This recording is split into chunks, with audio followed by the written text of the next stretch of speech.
God bless you guys. This is Sean here from Faith Brings Change. I just want to come on here and talk to you guys about some stuff. Um, I've been talking to you all about technology and stuff and about the things the Lord has shown me. I wanted to bring up again about this matrix because God gave me a revelation of this. Uh, uh, this is strong delusion, guys, that the world is under. And I mentioned David Bowie representing, rebellion. And he said he got into music to be rebellious. God showed me this matrix that everybody in their sin, everybody that has not come out of their sin. I'm not saying that you can't come out of your sin and wake up when you're sin, but because I've come out of my sin. But I'm saying you don't want to be going back to sin or anything. But I'm saying the people that are in sin as of this right moment, right now, they haven't repented. This very moment, they're asleep spiritually. They're in the matrix. It's a computer-generated dream world. And you keep that programming of that dream world spiritually alive in people's minds through the TV because you keep them imagining strong delusion about how we can be gods. He was showing me like two chimps under an umbrella, and they were all sweet, like lovebirds or whatever, and showing me about how people think that they came from apes, and they're going to evolve. And their way of evolving is to do the Back to the Future thing, going backwards. Let's go back to the future. Their idea is that we came from apes, and so now our solution to go forward is to go back to beasts and apes by mixing our DNA with animals, and like we're doing. And we're making Spider-Man movies and Batman movies. The idea of mixing our DNA with spiders and bats and lizards. And so if we're created from animals, if we evolve from animals, and we go, and our future is to go merge ourselves with animals, are we not going backwards? And so it's that back in time, back to the future mentality. And so everybody is locked in the matrix spiritually when they're still in their sin. Technology is puffing it up. And the matrix is like a garden. It's a digital garden. It's an image of the garden of a utopian heaven of the world of sin without God, an image of a false garden. And it goes back to that dream, and I saw that projection of that unicorn, and I saw him telepathically on a mountain transmitting thoughts to people from high up. And I could see the mountain was like black whirlpools, and his body on the inside was darkness. He was projecting darkness into people's minds. They were walking everywhere thinking they were free, but they were trapped in the illusion of that garden. It looked like a utopia, but it's not what it seems. I didn't fully see what the real version of that looked like, but the concept is that it's a darkness, it's evil out there. They're making it look like a green garden, basically. And that's the matrix, and they want to keep you dreaming, and so that's how they use the TV with the matrix, to keep you. The matrix is your spiritual sleep, your dream world, while you're walking around, yet you're asleep. And they are permitted to go to sleep physically, because this is the same thing in the dream world, or in the real world. People are walking around, but they're asleep spiritually. They're in the matrix right now if they're still in sin. The TV helps keep them in that visual matrix, that false reality. It represents something that you're seeing truth perceived, but it's not what it seems. Like you're thinking anybody tries to convert you because the Wachowski brothers were homosexuals. They felt like people trying to go after them to try to convert them to Christianity were like, they were like Agent Smith, They were coming to kill them. So they say anybody who's not unplugged potentially is our enemy. That means anybody in their version of the matrix, anybody come out of their sin, they're plugged up into the matrix. Anybody holy, living in holiness, promoting godliness, and following the rules of God, they're seen as somebody Morpheus and their agenda, which is not to follow the rules, not to live with boundaries. And so they're perceiving the people that come after them to convert them into Christianity is they'll turn into Agent Smith because they haven't been unplugged. They could at any time snap at you. And so you gotta keep your distance, run for him or fight him. And this false Jesus Christ, he's the any intermediary between man and machine. So he makes peace between man and the machines. Makes peace between machines. They're calling God, I think, in a way, basically a machine. I think in the way they're calling God that. They're trying to make peace with him, because the ones who are keeping people asleep, they're keeping people to sleep to follow the rules, and so that must be the people of God. So make peace between them. They're going to make peace between God and basically between God and what do you call it? And man. But at the same time, you got this twisted thing, because you got this alien deception that they're going to try to say they're bad guys, but somehow this guy ends the war and helps us to stop fighting.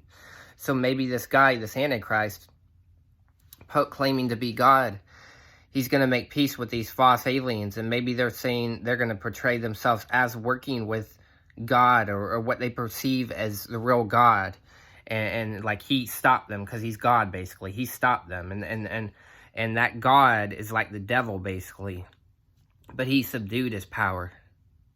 I know this is really deep, guys, but this is spiritual stuff. I mean, this is spiritism in movies.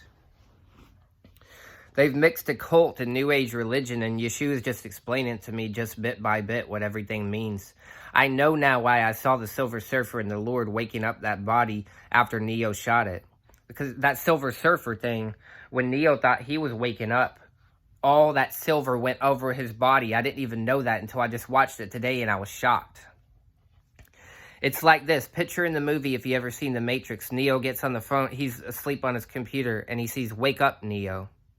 He just went to his sleep for the first time spiritually, or it represents that. A man went to sleep, and deep sleep, maybe like a strong delusion. It represents that. Perhaps he seemed to be always asleep before, but this is a strong delusion. Like a dream within a dream. And he wakes up seeing, "Wake up, Neo." And he showed me like this whole Freddy, a false prophet, because Freddy means the peaceful ruler. And there's so many things about Freddy Krueger, and it's like he's in his mind, and telling him to wake up. And he's speaking into his head. And again, this represents a person not being asleep physically, but spiritually. And he's seeing all this stuff, like he's told to wake up.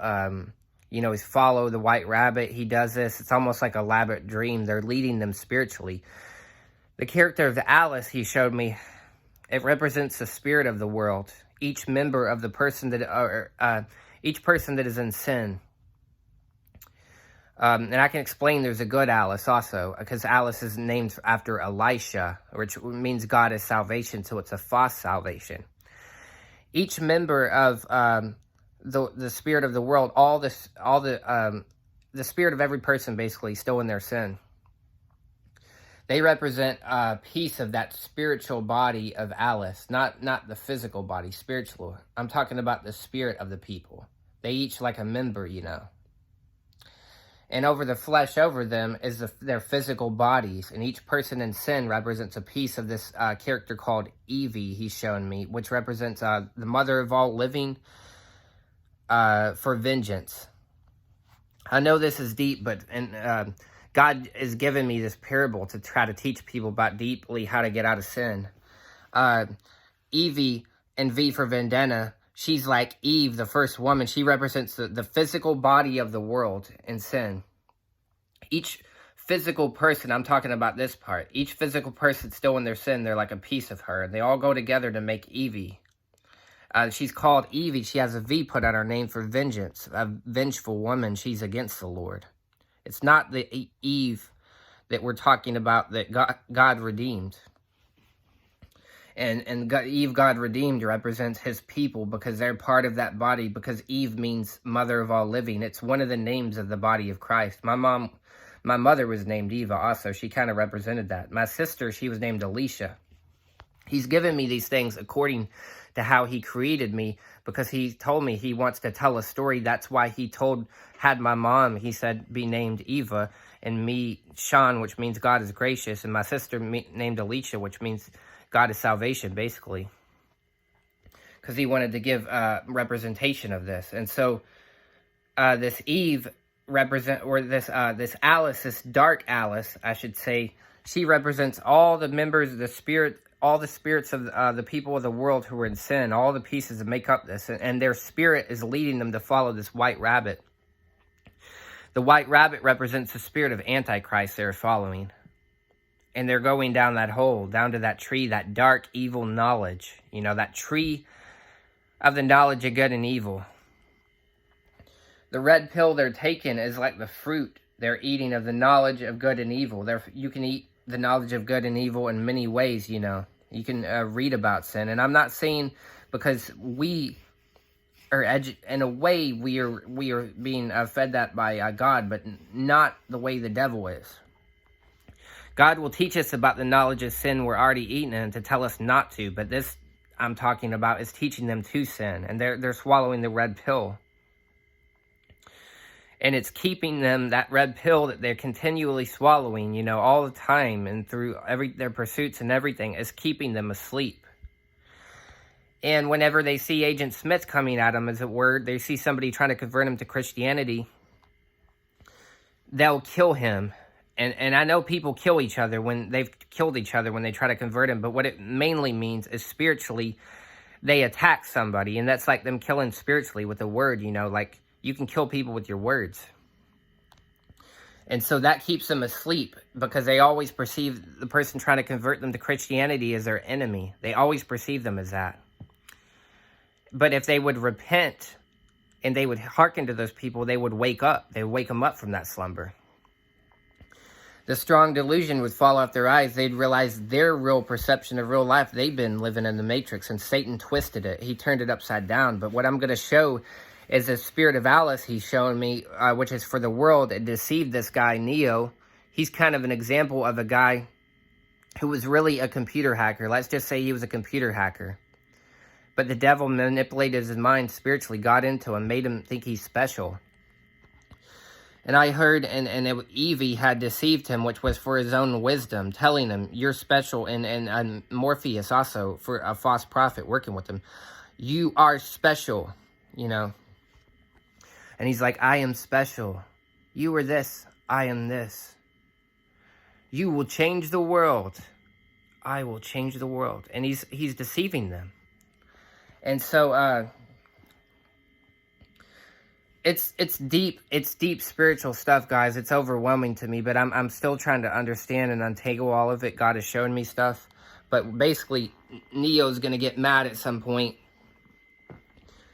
He's going to shoot that body of, that spiritual body of wisdom when he learns he's being deceived. That, what do you call it? Alice, or I should say Evie. Neo, in a way, I think he's like the head of Evie right now, the direction of them they're walking in. He spiritually also represents that, the direction they're walking in. You know, he's the head of that body of spiritual wisdom of Alice, and Alice is the body. And I know a spiritual body, and Evie's just like the physical flesh of the world.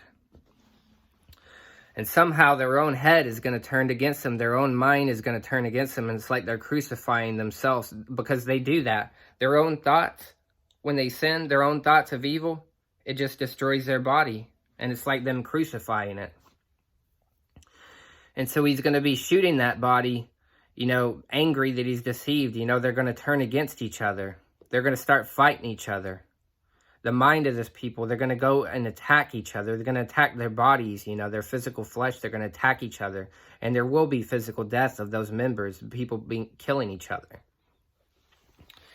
But God is showing somewhere out of that, he's going to raise up that body as after 3 days. Like in the 3 days of darkness, he's going to raise it up. And he's going to take a harlot out of a harlot. And he's going to clean her up and make her his people. He's going to take the people, a remnant of people, out of their sins. And he's going to circumcise that name Evie, take the vengeance off her name and call her Eve spiritually. And you know, for her flesh, you know, because it's crucified flesh. She's not sin anymore. And he might change her from Red Alice or Dark Alice to Alice, or Alicia, I should say, like my sister's name. And it means nobility and upright, you know. For their wisdom, they're going to be wiser now. And they won't have a head of Neo, which is for neo-paganism, but now they'll have the head of Christ. And I did see after them raising up, is after 3 days, the body of the surfer, the real silver of God, which represents redemption, cover them. And the surfboard is it where he flew out of that dark tunnel, that delusion they're living in. And that's what Christ is going to do for his people. He's going to save them. And so Neo being swallowed up by that silver represents the false redemption they think they're living in. They think they're saved, Both Christians and, in sin, and both the people of the world, they think they have life when they don't, And they're on that ship of the Nebuchadnezzar, and they need to be taken off, like King Nebuchadnezzar. They're on board with the beast plan. But anyways, I'm going to let you go, guys. It's just some of the stuff I'm trying to share with you. I hope you like it. Till next time, guys. Shalom.